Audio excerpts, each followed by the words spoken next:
Hello again, folks, in 113. Today we're going to be covering section 5.5, which is for us the last last section from chapter 5. Let's see, where are we? Okay. Today is Wednesday. No, pardon me, Tuesday. Tuesday. I live in the future. Sorry, it's a stupid joke. Today is Tuesday, March 30th, so as per the schedule, we'll be covering section 5.5, which is good, keeping on track. The packet that I have for you is comprised of this page. I really like this diagram. If you are ever unsure, if given a number, what it classifies as, all right? Realize that if it's in the innermost rectangle here, that it is virtually everything outside of it, right? Up to this point. So for example, if you see a number like 2, yes indeed it's a natural number, a counting number, it's a whole number, it's an integer because it could be plus 2. And it's a rational number because it can be written in the style of a fraction, 2 over 1, and it's a real number. Right? So I always thought that made it very easy to read. This is more, I like this as well, but this is a little bit more like a diagram I had made and gave you, I think, several classes ago. Sometimes it's nice to have an alternate perspective. What's really going to be useful for this section are the properties. This is maybe the most alien, this one, closure. We'll discuss that. Then there are some examples. And then there's the other slew of properties that are discussed in section 5.5. There's really not that many. It's 4 things, really. Okay, and a nice summary at the bottom. And so if you're following along, just print that out so we can look at the examples. I threw this in just as a reminder at the end. This is a very old diagram I had. I'm pretty sure I gave you this, especially if you went 090 a while ago. Right? It's just a reminder of, if you're dealing with expressions per se, you want to follow the order of operations. Right? That might seem to come into conflict with the properties that we're talking about now, but it isn't really. Right? So when the time comes, I'm going to bring that up again. Okay, so bear with me. And let's see, we'll get started here. Such a nice day. I opened the window finally. Okay. Let me see. All right. All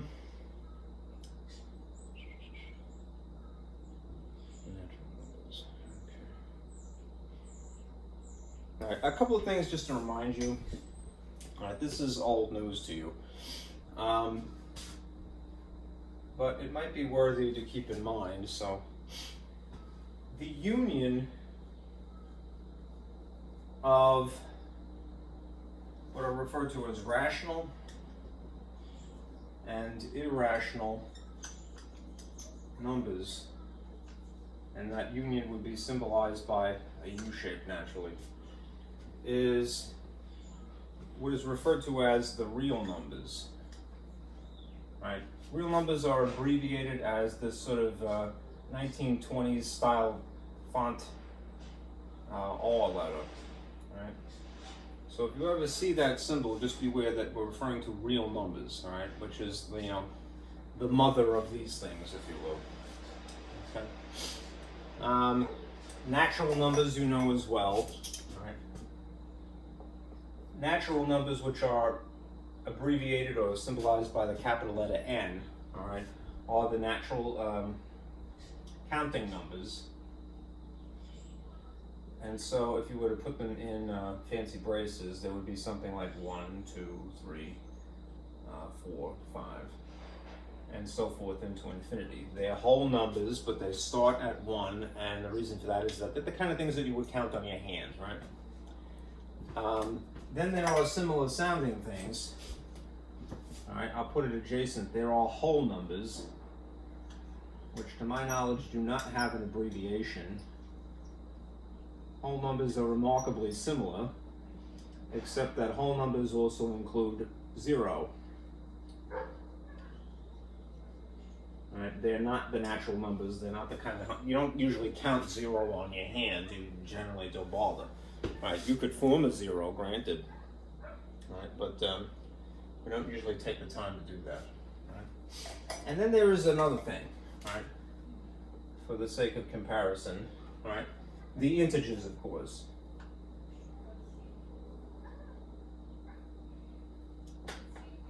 Spelling badly, sorry. The integers are whole numbers that could also be negative, or they include 0 as well.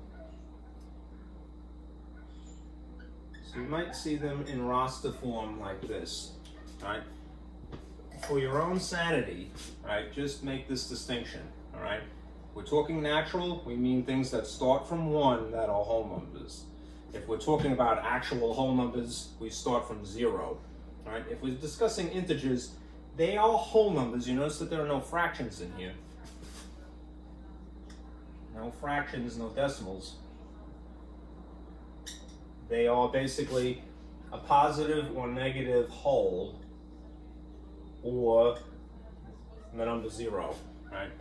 Those are the integers. So -3, -2, things would be before it, of course. -2, -1, 0, 1, 2, 3, and to infinity this way. Okay?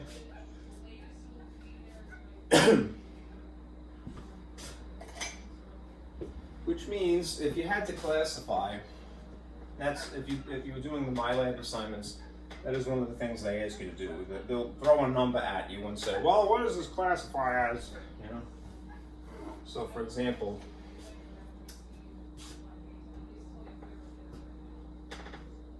if you had to classify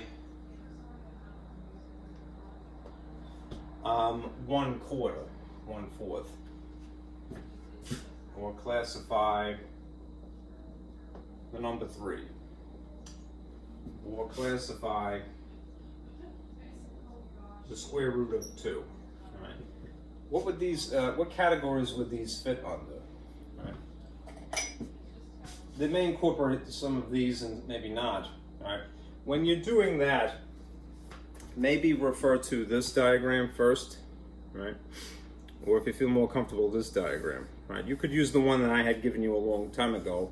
I like it because I made it, but maybe this is more clear because you see actual examples in here. Right? All right. Everything is under the umbrella, well, virtually everything is under the umbrella of being real. You don't have to worry about imaginary numbers at this level at all, but that's what you would start with. Right? These, each of them, are real numbers. Right? What would categorize as an imaginary number? Again, you're not really responsible for this, but it does exist as a concept. The square root of a negative. If you see a negative underneath a radical symbol, then you have an imaginary number. But you're never going to see that in this class.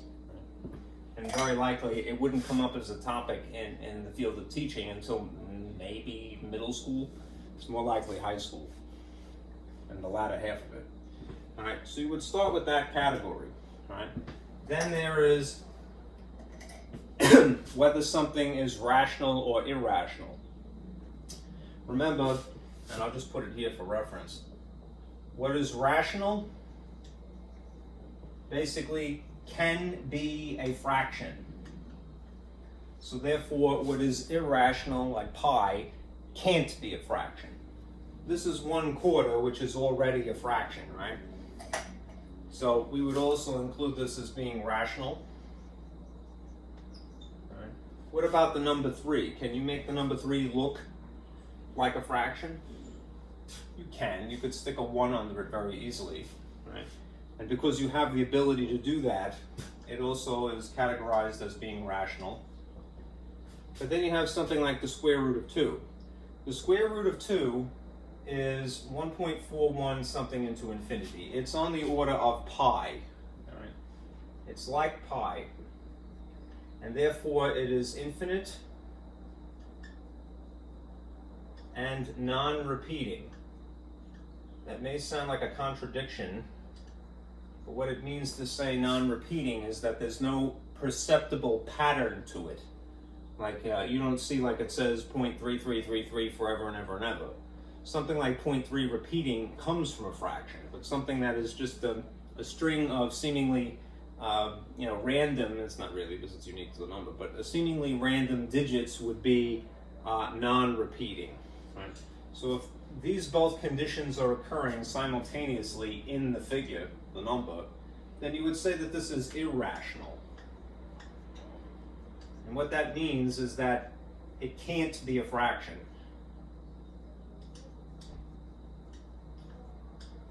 Okay? Now there are subcategories even further still that you can go through. Let's see, underneath rational there are there's the integers, all right? Is this an integer? It might be tempting to go, well, you could put a plus or a minus attached to it, but to qualify as an integer, you really have to be a whole number to begin with. So something like 1/4 is not an integer. Something like 3 is, however, an integer.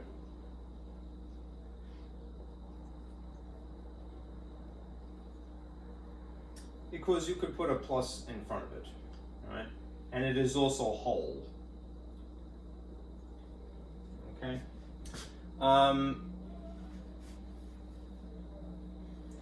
Square root of 2 also not considered an integer because it cannot be written in the style of a whole number. It is by definition a decimal because it's 1.41 if you had it in that form.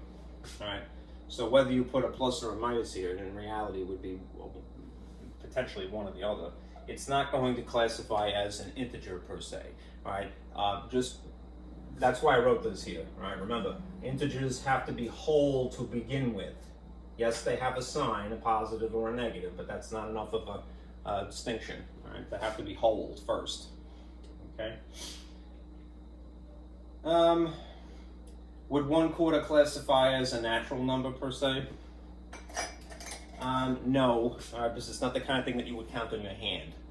All right, but this would be. All right, this is in addition to a whole number. Is also a natural number. Okay. So I think that's basically it. All right. Not much to describe this. 1/4 is real, and it is rational. All right. 3 is real, rational. It is an integer. It is a whole number, and it is a natural number. And something like the square root of 2 is real, and it's irrational. Okay.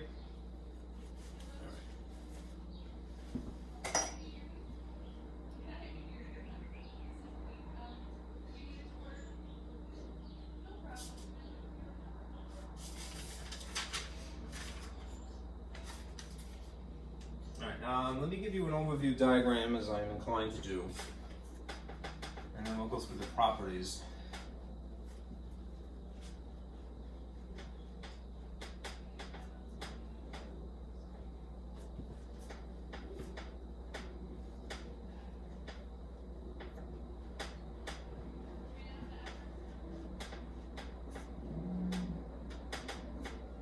Actually erased nicely for once.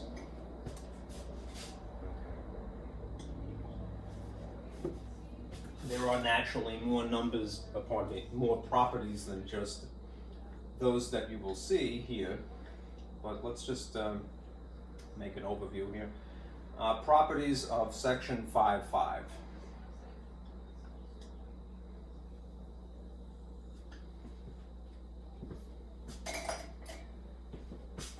This is me just confining myself to positions on the board here.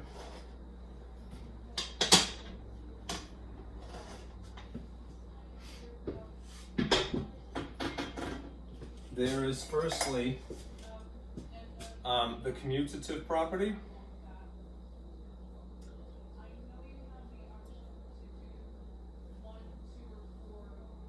Okay. And do beware, it's commutative, it's not commutative as people often say. Then there's the associative property, which at first glance might seem similar looking. It is similar in its meaning, but they are distinct properties. Then there's the distributive property.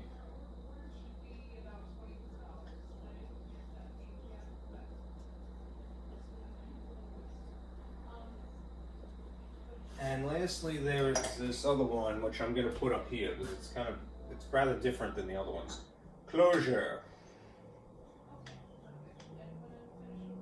It's the kind you don't worry about too often, but it is interesting, and we'll consider it. This property of closure is going to really be important in Chapter 9, which is forthcoming. That is really why it's being brought up now. Right.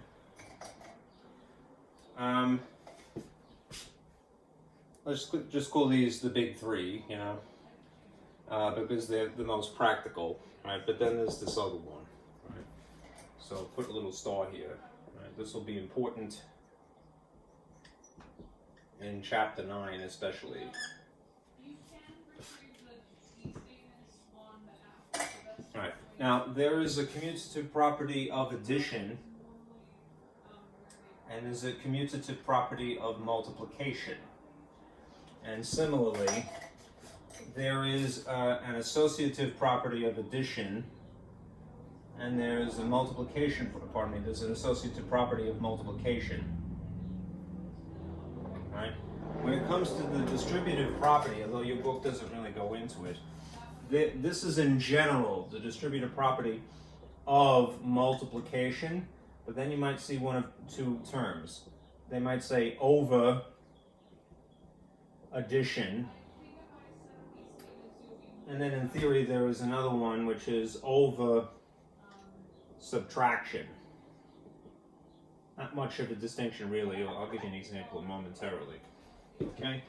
So it would be good to know, okay, when things are commutative, right? They are either of this operation, addition or multiplication, strictly, right? Subtraction, division are not commutative.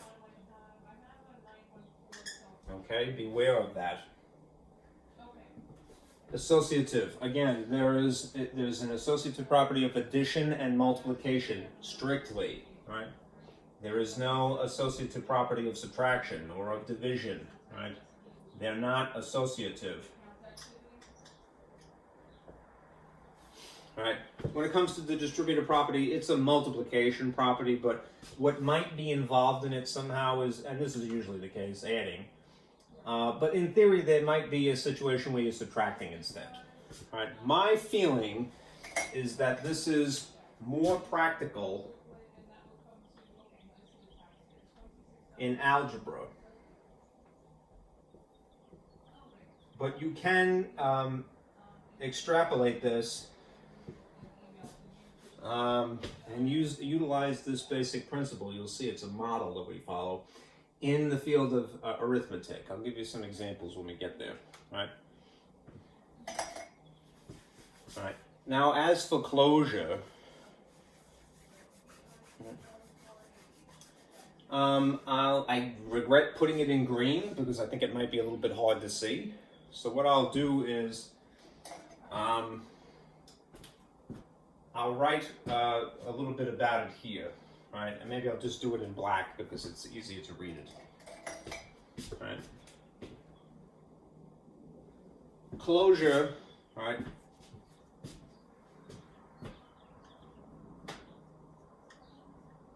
Occurs when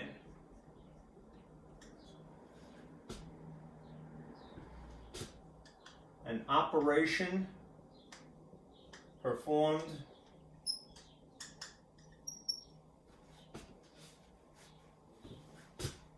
on any two elements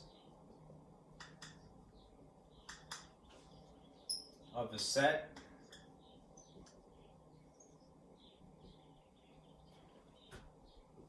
results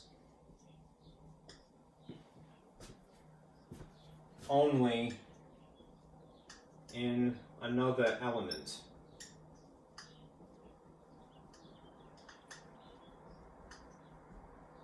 of that set.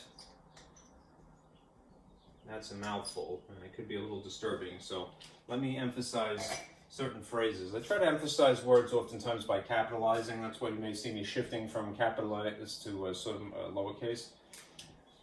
Closure is basically when you perform an operation on two elements, and the result is that you get another element. Right? So, for example, if you were performing addition on whole numbers, that is only going to produce more whole numbers. Let me erase something just for the sake of space here.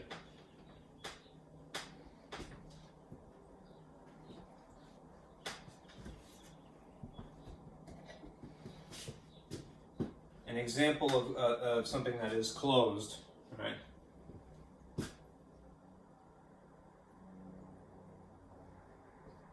Addition of whole numbers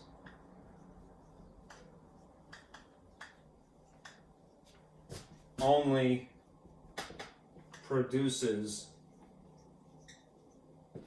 more whole numbers.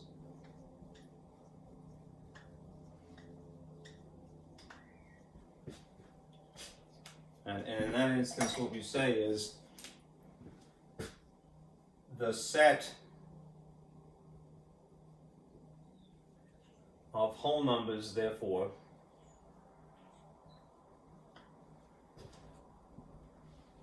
is closed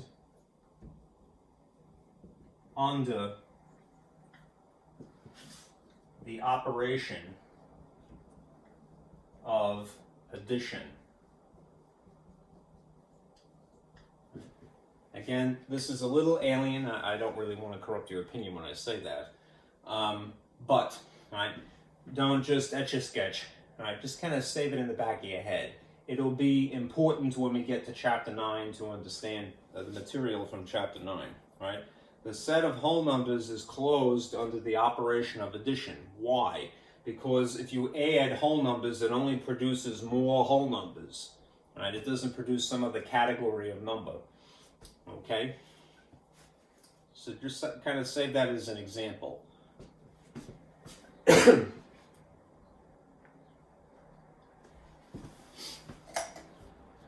right, this closure tends to be true of addition and multiplication.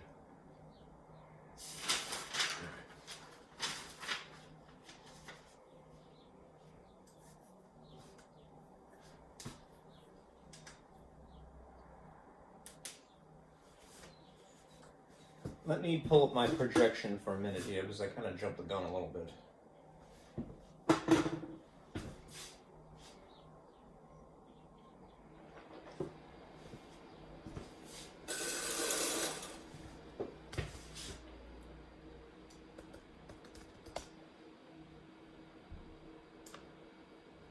All right.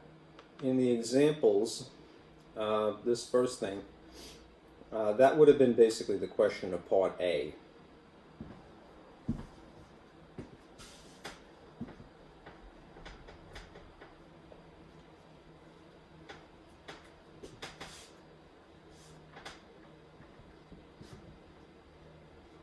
The example I've just given you basically answers the question of Part A. I'll just reiterate. All right, determine whether a set of whole numbers is closed under the specified operation. Right, I did it for addition. Right, this is Part A now of multiplication. Right, what this is asking basically is this. You might rephrase the question. Right, if we multiply any two whole numbers, will the product always be a whole number? That's the best way to summarize. All right. Well, here again are the whole numbers.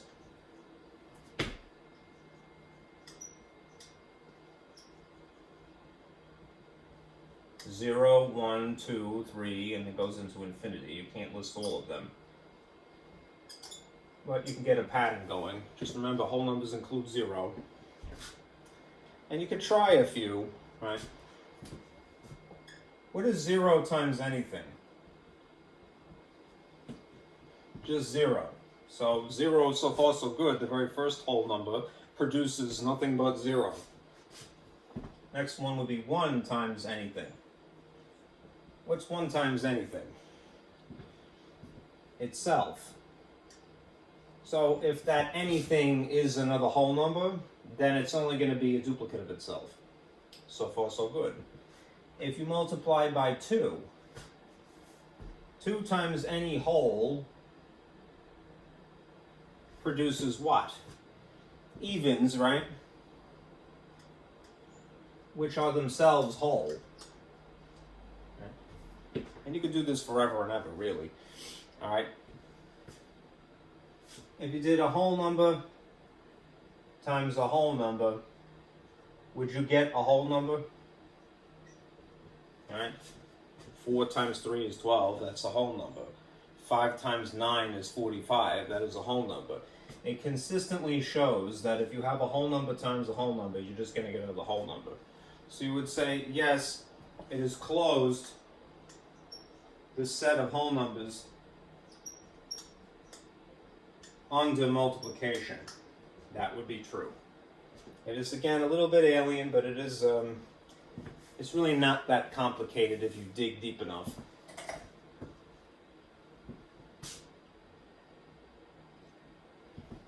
Let me free up some space here.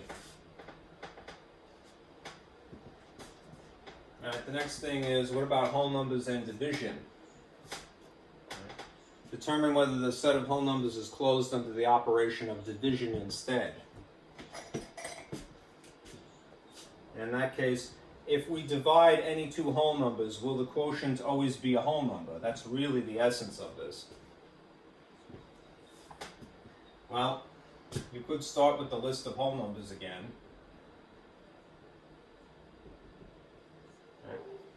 And if it's any two, right, I'm just going to randomly take 2. What's 4 divided by 2? 2, which is a whole number, that's true. But what if I switched it around? Right? Because it doesn't say anything about the order. Right?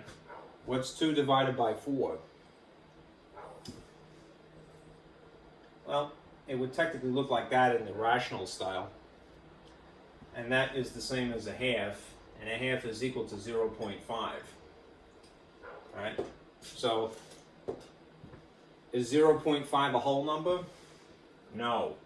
And it's not a whole number. Right? And therefore, we would say, you know, whole numbers are not closed under division.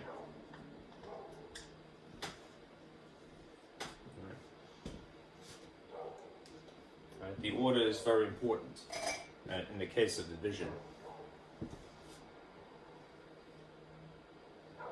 It's not just any two things. All right. If you end up with a fraction, then it's not a whole number. All right.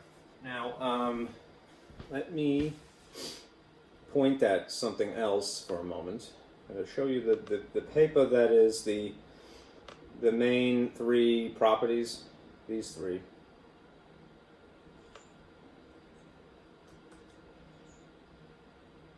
Let me erase the gobbledygook here.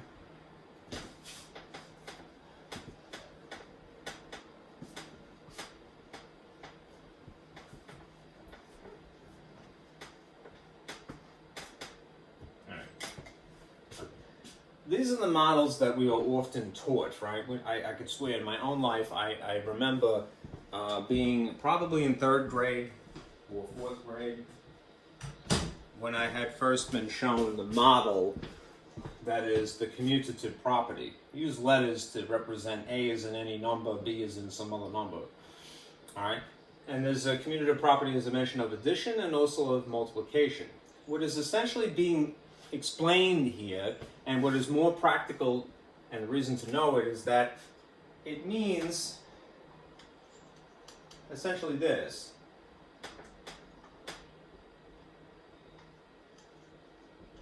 The order in which you add doesn't matter. No textbook really says it that way, but that is essentially what it means. If you had 2 in front and then 3 after it, you would get 5. If you switch the position of these two things, which is what it is on the opposite side, 3 in front and then 2 after it, you're still going to get 5. Right? So therefore, it means that the order in which you add doesn't matter. Similarly, if you multiplied 2 times 3, you would get 6, for example. If you switch the position of the factors around and put the 3 in front, you would still get 6. Therefore, the order in which you multiply also doesn't matter. As long as you're doing one or the other, right, you're not involving subtraction somehow, you're not involving division somehow, the order doesn't matter. Right? The associative property is essentially saying the same thing, but it involves 3 addends in this case, or 3 factors in this case. Right? You could group the first 2 and add them first, right? Or you could shift your focus slightly over and group the last 2, right? And add them first. But again, you would get the same result. That's why there's an equals here, right? Again, order doesn't matter. What is that really saying then? It means that you have the freedom of choice, right? That is really what is being explained to you without really saying it explicitly. You have freedom of choice. What could be more American than that, all right? You can do things at your convenience. You can arrange the parts at your convenience.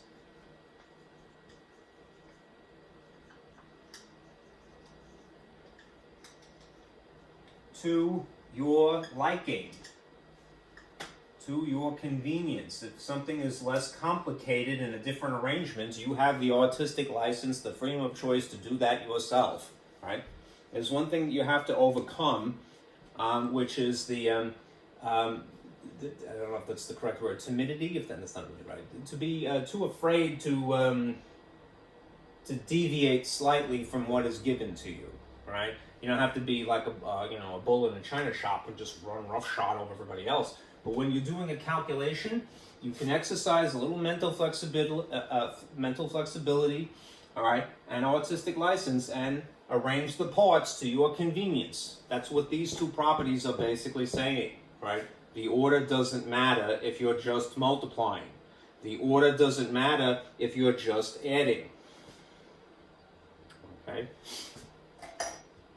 Then there is the distributive property, which is way down here. Again, I find this more practical when you're dealing with algebra per se, but I'll give you an example momentarily when you might take advantage of this in arithmetic. All right. What happens basically is this. You again have three parts here. I'm going to move this up as I'm squashing my diaphragm.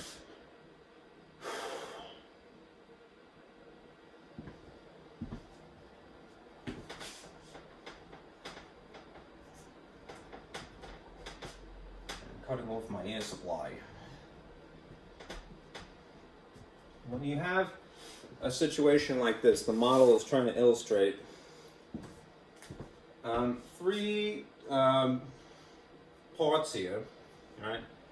And this is 2 things grouped inside of parentheses here. If you can't multiply, if you can't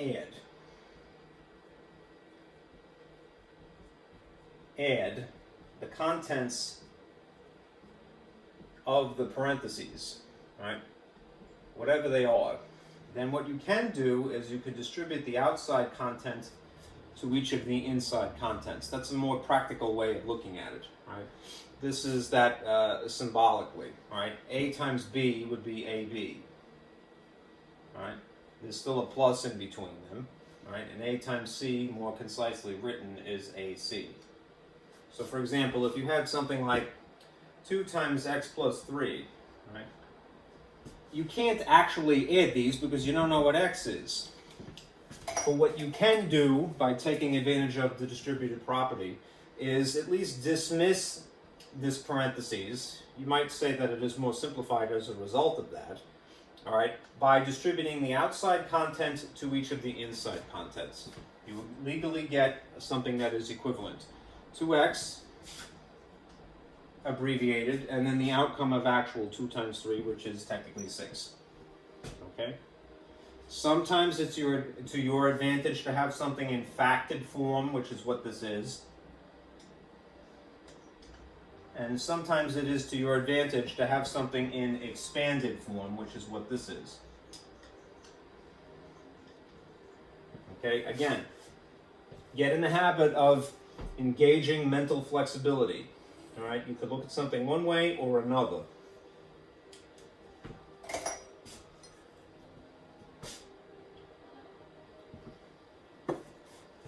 Okay, now what you see down here is basically a summary of the properties all at once. This particular incarnation of the distributive property is over addition. Your book, for whatever reason, doesn't mention the possibility of this, of having this as the distributive property over subtraction. There would be just one change. Instead of a plus in between, there'd be a minus in between. Okay? That would be over subtraction in that case. Sometimes if you can't subtract, for whatever reason, maybe one thing is a letter, the other thing is not, they're not like terms, then what you could do is still nonetheless get rid of the parentheses by distributing, via multiplying the outside content to each of the inside contents.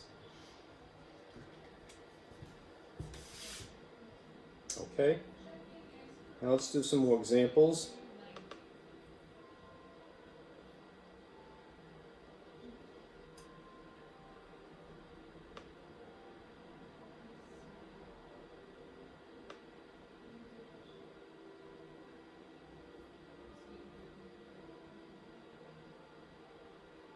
Bootleg paint, here we go. Come on, bootleg paint.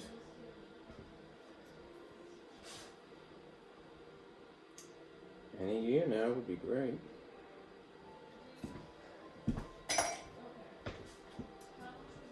Well, while I'm waiting for that, I'll erase you.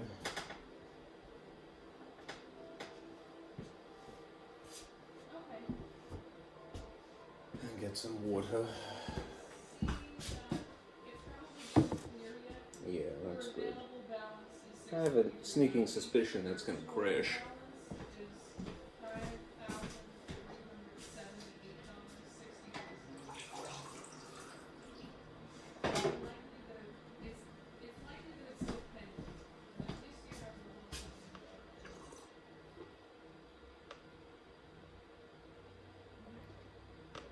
Okay, I just did that because I want a writing surface.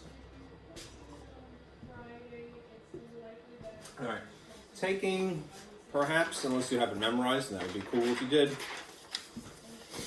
these properties as a reference, let's classify A through F here, right, based upon what we're looking at.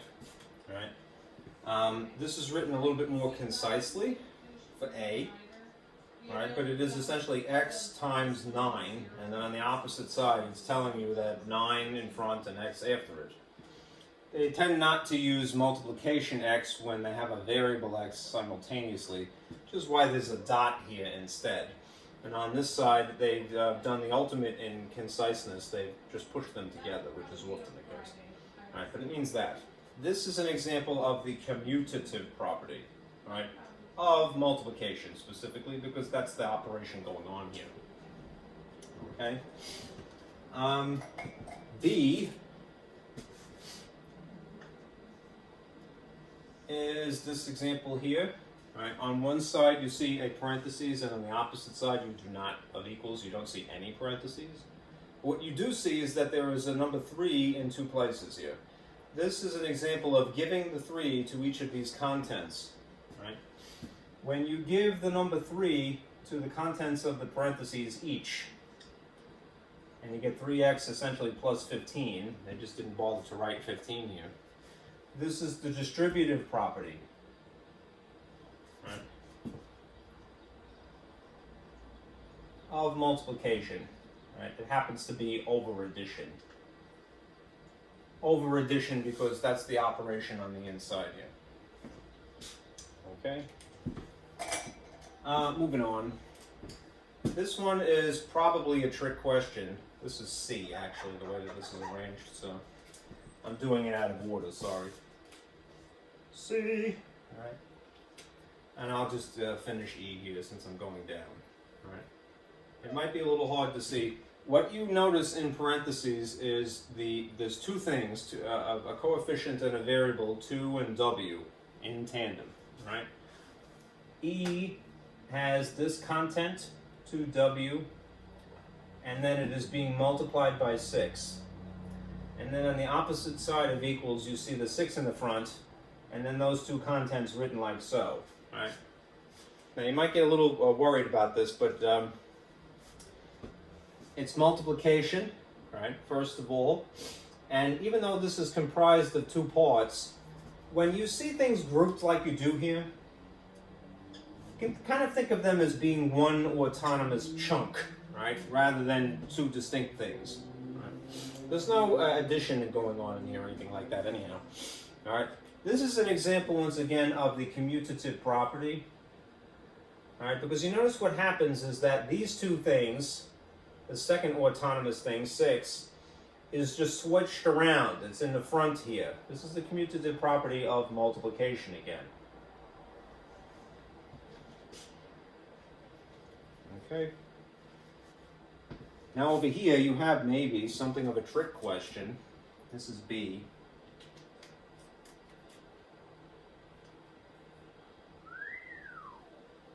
All right. There are two contents in here, x plus 3, and then plus 7 on the outside. Then what happens is the parentheses, if you think about it this way, shifts. It shifts over here. All right. If the parentheses shifts,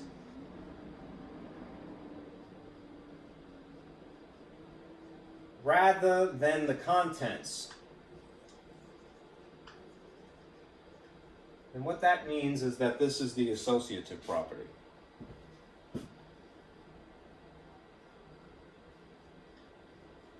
What is the operation? It's the associative property of addition.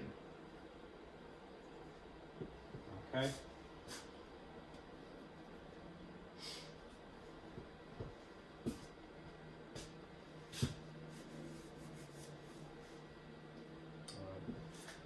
If you look at this one here, D,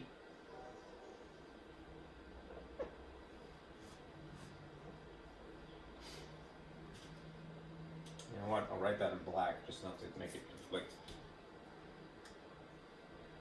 What you see is 5, 3y on one side, and then 5.3y on the opposite side.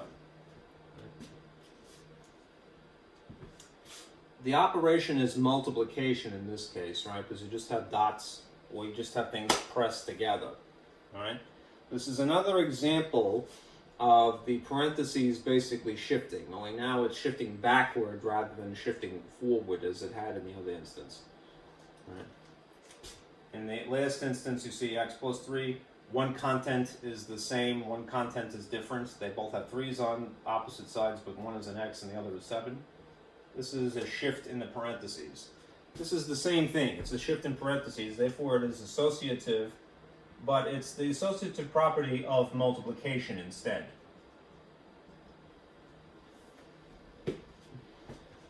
Okay.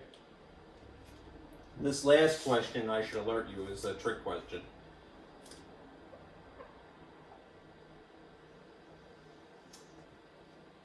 It involves 3 contents, which is suspiciously like the associative property, right? When you see 3 contents. But look inside the parentheses.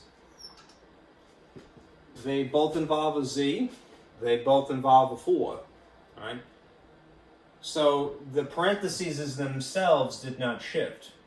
What you notice did change on the inside is the position of z. Z is on the far left here, as far left as it can go, and it's on the far right here, right? And 4 has been swapped with it.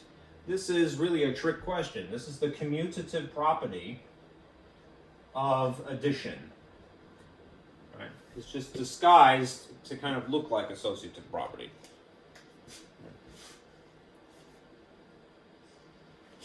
These have the same contents. And if they are the same contents, very likely they're commutative. Inside parentheses. Okay? Alright, so A is commutative of multiplication, B is associative of addition,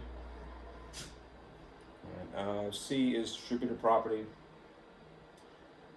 D is associative property of multiplication, E is the commutative property of multiplication, and F is also commutative but of addition. Okay.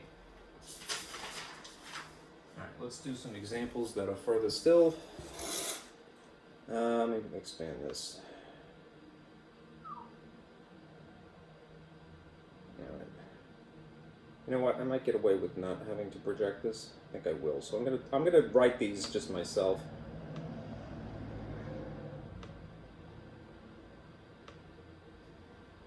And then we'll be good to go here.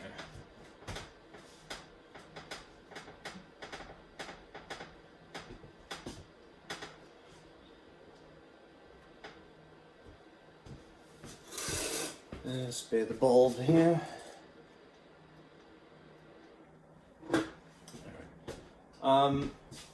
In example 3,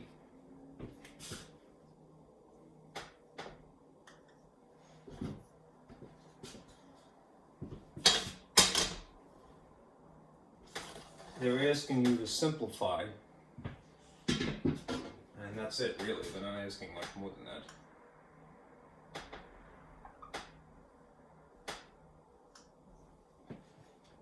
So they want you to simplify for part A and then also for part B. Right. What you have in the case of A is you have a 5 sitting outside parentheses, and then you see 2 plus the square root of 3. Okay. Now,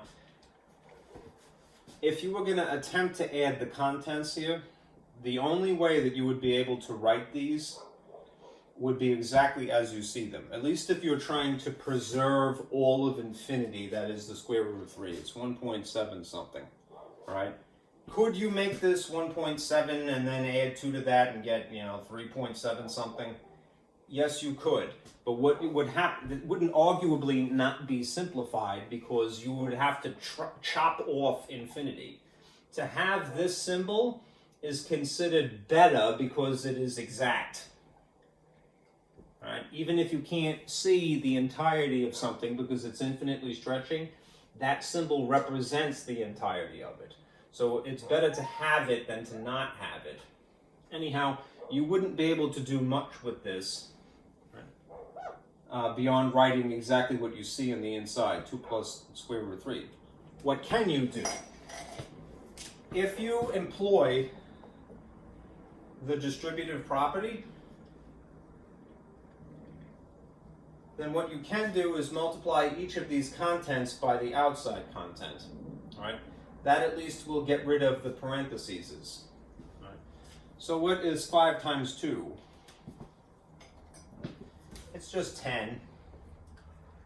And what's 5 times the square root of 3? When you have a regular ordinary number multiplied by an irrational number, you put the regular number in front. And this would be the best that you can write it. Okay? That's basically a practical usage of distributive property. If you can't really add or subtract the contents here, then at least you can get rid of the parentheses by distributing the outside content to each of the inside contents. This is arguably better. Okay? If, on the other hand, you have a problem like this, where the outside is itself a radical.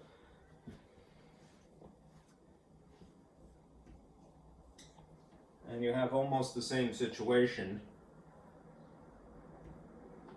You have a regular ordinary number 4, and then you have an irrational number square root 2. You can't really add these without changing that to a decimal, and once you change it to a decimal, you'd have to delete some of the infinity, well, you have to defeat infinity. You'd have to round, basically, which we prefer not to do. Then at least what you can do is you can employ the distributive property. Right? Once you do that, that will get rid of these parentheses for you. Right? This is a radical, this is an ordinary number. All right, so what do? We put the ordinary number in front. 4 square root of 7 is aesthetically the good etiquette of math, if you will. And then when you distribute a radical, square root of 7, to another radical, right? Remember the product rule, which says if they're the same index, then you can combine them, right? Meaning this is a square root and that is also a square root. The index would be 2 and 2. We don't bother to write that. You can combine them. So it's still plus in between them. But what is 7 times 2? Since you're distributing. 14. All right. If it were possible,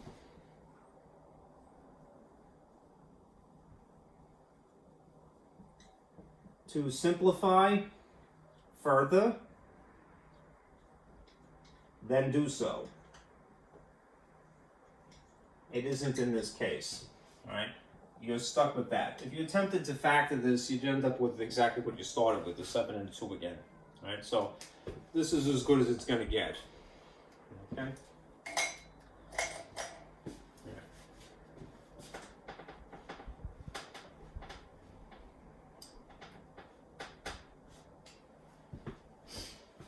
Okay, here's example 4.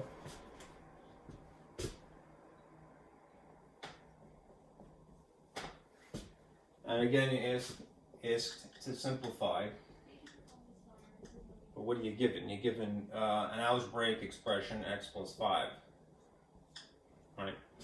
Again, if you can't actually combine these things, as you would in arithmetic, then maybe the best that you can do is just distribute the outside contents to each of the inside contents. I always draw these little arcs for my own sake, my own good, my own sake.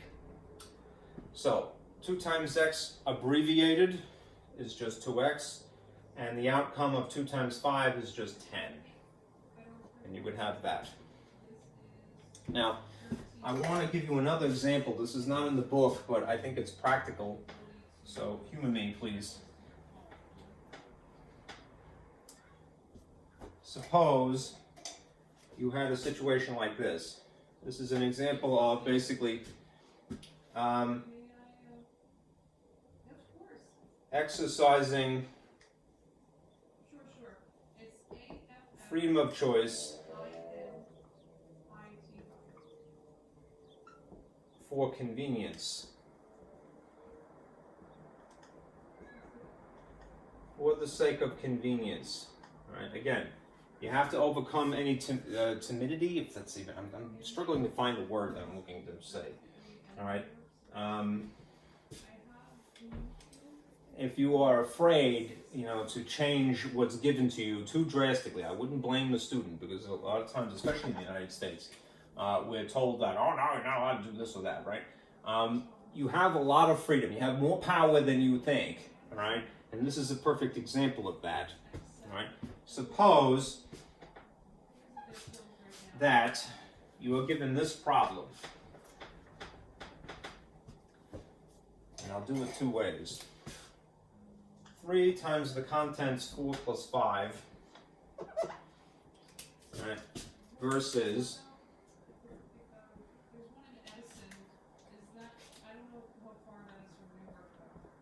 the same problem here, 4 plus 5, right? if you follow the order of operations rigidly, and that is a good habit, right, your focus would be automatically here, right? And you would deal with this and go, all right, well, it's 4 plus 5, and therefore that is 9. And then there's this 3 here. And when they're pressed together like so, this is implying multiplication. You would get 27 as an outcome. This is following the order of operations, which is definitely the first thing that you want to try. You should always follow the order of operations, really. But the distributive property says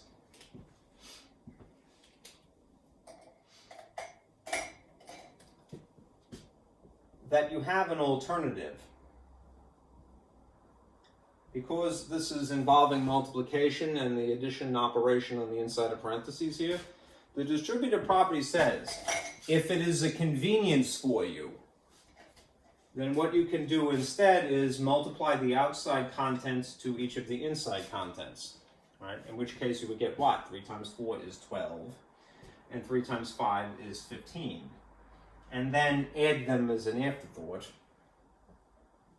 and you would still end up with the same answer, okay? If it is a convenience for you, you might employ this tactic, the distributive property, right? Otherwise, if you don't feel too comfortable with it, definitely lean on the order of operations, which says the inside of the parentheses is what you must do first, right? Regardless of any other alternatives, right? That would still work. You see that you get the same answer, right? That's all that the distributive property is telling you. You have a choice in a situation like this. Right? Now, let me show you something else.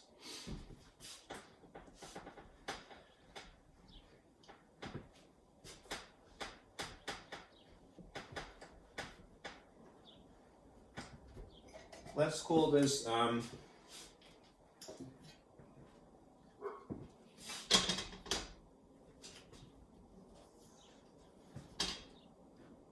this brute force, which works,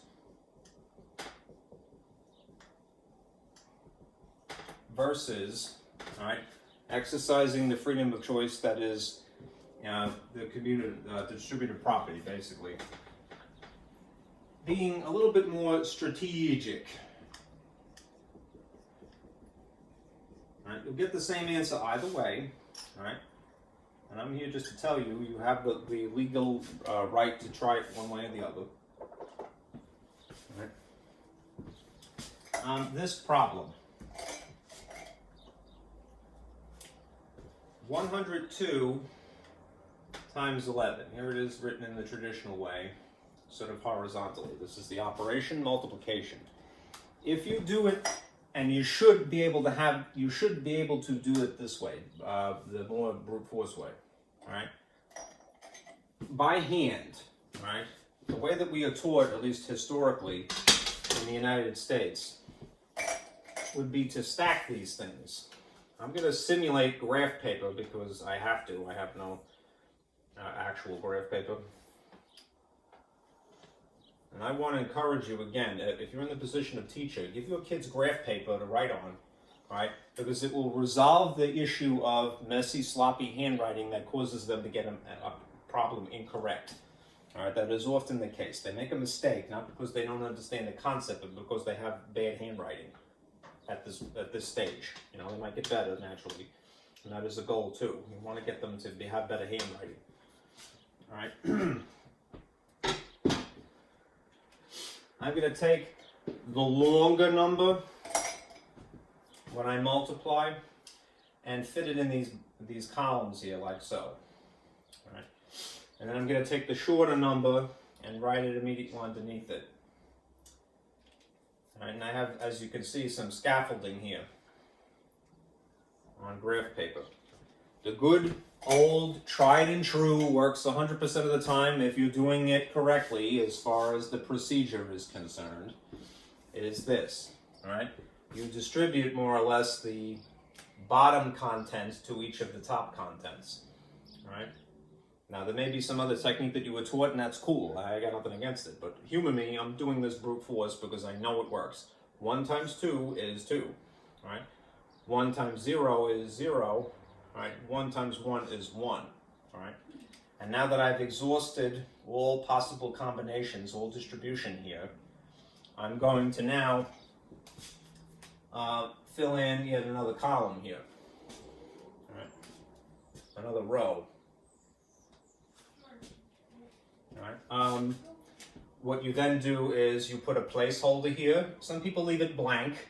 I'm going to go a little overboard here, and I'm just going to put this X here.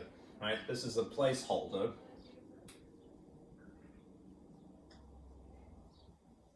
We could put a 0. I don't want to make it look like it came from some calculation. It really didn't. You're going to have to just scoot over one, and then you distribute this bottom contents to each of these contents up here, right? 1 times 2 is 2, 1 times 0 is 0, and 1 times 1 is 1 again. All right? And then what do you do instead of multiply?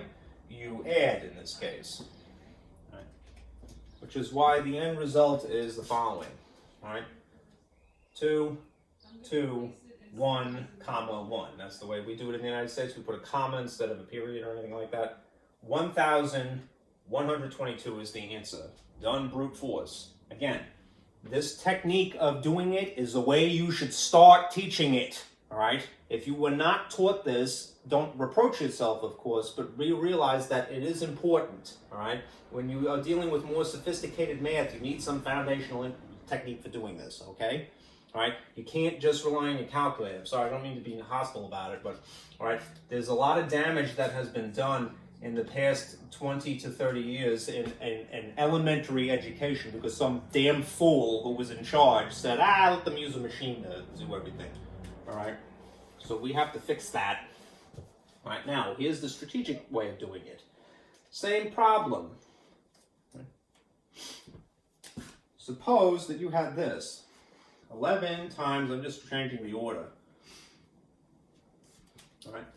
If you're going to do this strategically, you might employ the distributive property. This is a totally viable, cool way of doing the exact same problem, all right? And I want you to be open-minded about it as well, all right? There are two camps of people. There are people who say, you must do it the old-fashioned way. And then there's this other camp of people going, no, you must do it the newfangled way. When in reality, you should have the mental flexibility to do it one way or the other. Both ways. More skills is always better. Less skills is never better. All right? All right? So what you do in a situation like this is that you strategically translate into the distributive property. So you might take the larger figure and think about it as being a sum, right? It could be a difference in theory as well. And I'm just going to try to figure, all right, this 11 is still sitting on the outside here, but I'm going to figure out a nice way to break this up into a sum in this case. All right, so let's just say since it is 102 and it's very close to 100, you might make one of these figures a nice round number, 100, and then adjacent to it, a 2. All right? Now, what's the advantage to doing something like this? All right? When you have a nice round number, as in the case of 100, right? You could ignore the zeros. This is a mental math skill. All right? It trains you to think a certain way. You're going to distribute just as you would, to here and to here. All right? But what is 11 times just a 1? It's just 11, right? All right? What's 11 with 2 zeros tacked onto it? 1100. All right? If you know your multiplication tables, then you would know, and this is another thing, you must memorize multiplication tables. 11 times 2 is what? 22, right? The advantage to doing this a little bit more, arguably, more strategic, right, that is to translate into distributive property, aside from it being a good mental exercise, all right, is that it might be more of a convenience for you.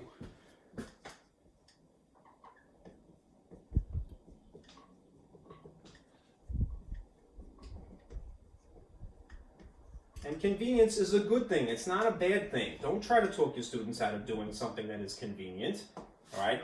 Now you might say, hey, buddy, you just got a little fresh and said, hey, you'll use your calculator. All right?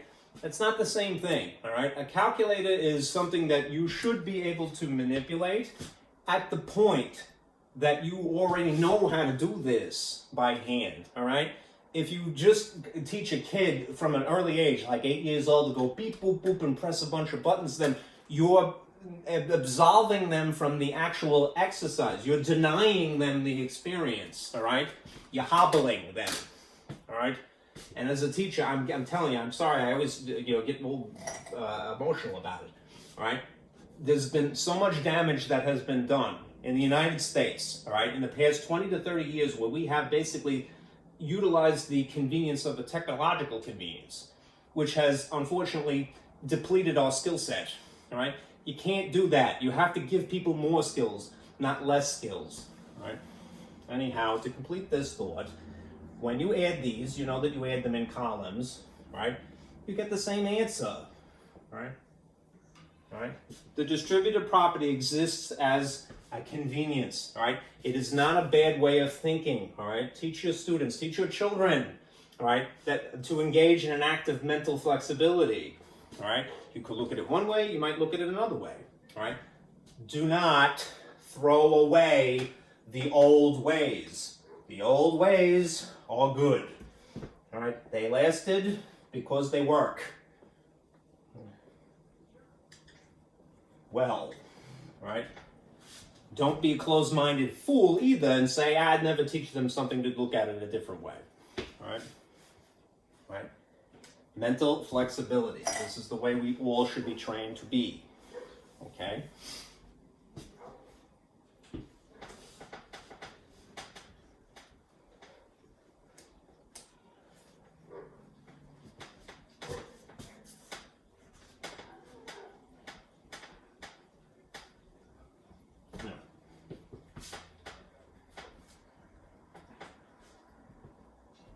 The way we should all be trained to think. All right? More skills is always better. Sorry, I'm belaboring the point now. Okay, now, I alluded to this before. This will be the last thing I promise I bothered you with. All right? Realize that's not how you make a Z. All right? All right? There is no commutative property nor associative property of subtraction or division.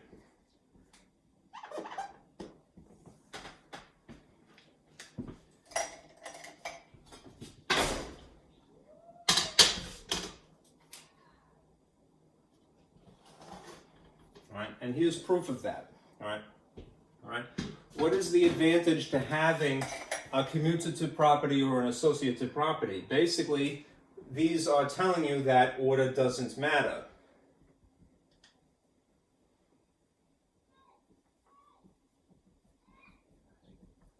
Right?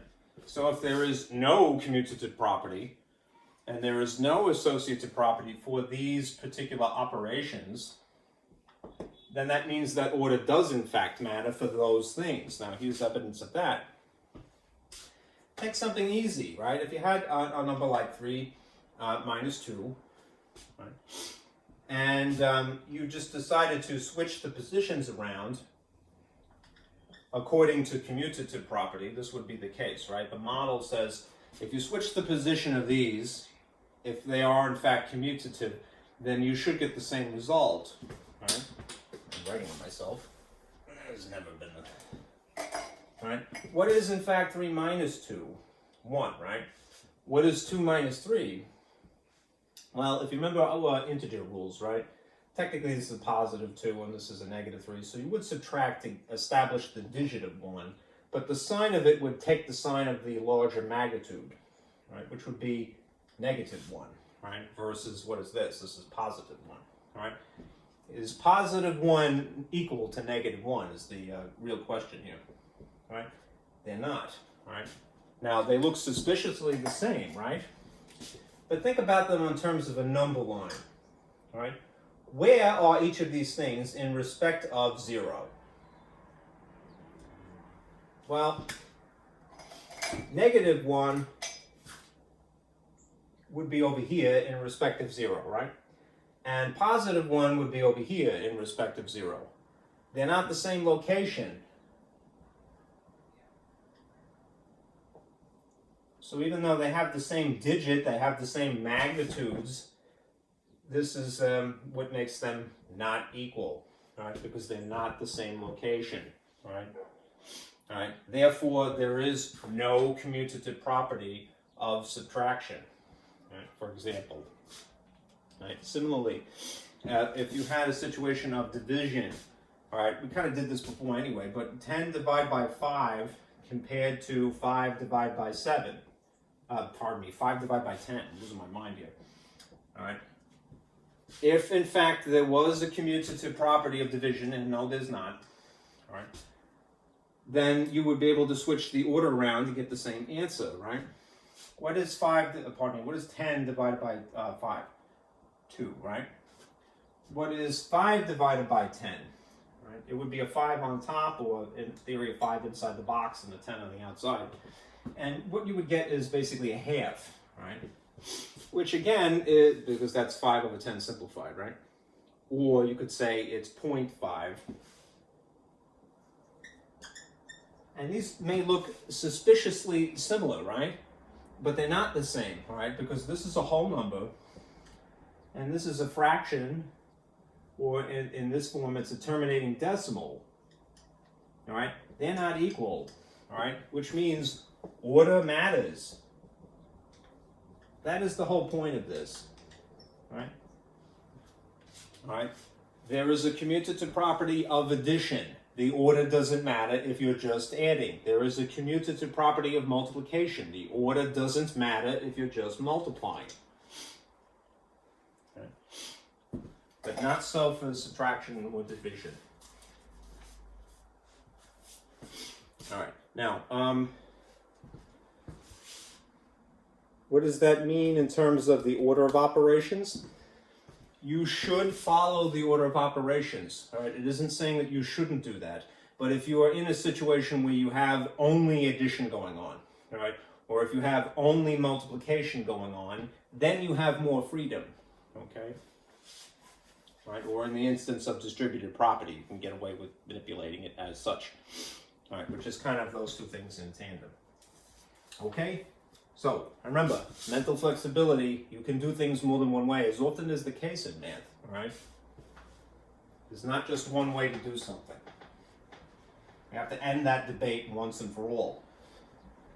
All right? And in the position of teacher, you have a lot of authority, all right? You know, you have to wield it responsibly, of course. But you don't want to tell your student, no, you just do it one way or the other, all right? That's being foolish, okay? So, for homework, just work on my lab, section 5.5, right? And then you all square away, okay? All right, thank you for listening. I'm so lonely here, and I appreciate that you listen to my rants, all right? Thank you for that, sincerely, all right? Be careful out there.